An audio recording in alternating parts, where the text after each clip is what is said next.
อิมินาบุญญาธรรมเมนะด้วยบุญนี้อุทิศให้อุปัชฌายาคุณุตตระ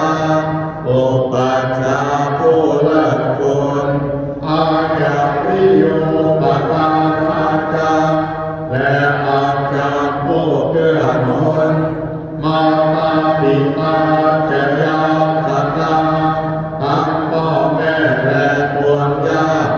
สุริโยทันติมาราชาสุจันและราชา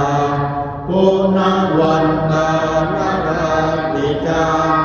ผู้ทรงคุณหรือทรงชาติปลัมมังมาราชอินทาจาพรหมาและอินทราโลกตาราจะเทวตาตั้งหน่วยเทพและโลกบาลยังออกนิพพานมนุษย์สาจายมราชอนุบินมัจจกาเวริกาติกาผู้เป็นพระผู้จำทานสัพเพสัตตาสุขีโหตุขอให้เป็นสุขสันต์ทุกชั่วหน้าอย่างทุกตอนบุญญาณิปัตตานิเมบุญของที่ข้าทำจงช่วยอำนวยสุขผลสุขังจติวิธังเตโตให้สุขสันต์อย่างล้นอิปังปะเตตะโวภะตังให้รู้ถึงนิพพานนั้น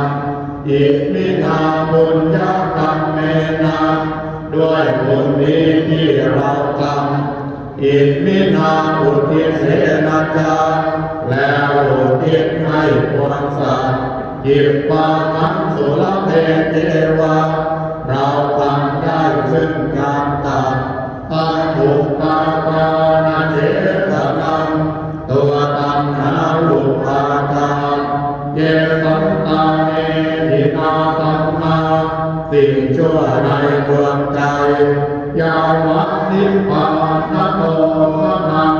ว่าเราจะถึงนิพพานนัสสันตุสัตตตาเยวามาลายสิ้นจากสันดานยัตถัจจโตตะเวตะเวก็ที่เราเกิดอุจุจิตังสติปัญญา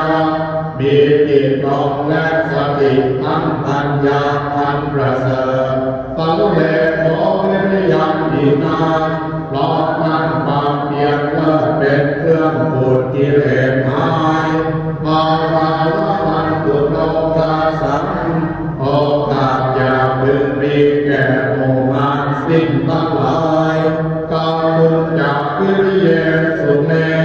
เป็นข้ามพระพุทธสายทำลายล้างความเพียรจงพุทธาธิภวโรนาโถพระพุทธโภววรนาธัมโมนาโถวรุตธโม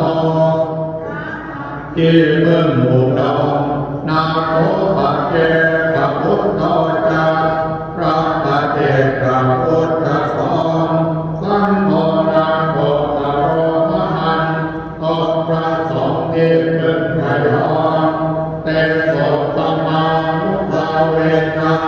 ด้วยอายุบ้านนั้นมาโรกาสังฆพันตุมาขอองค์งานอย่าได้ซ่องทักษะปุญญานุภาเวนะด้วยเดชบุญทั้ง10ป้อมมาโรกาสังฆพันตุมาอย่าเปิด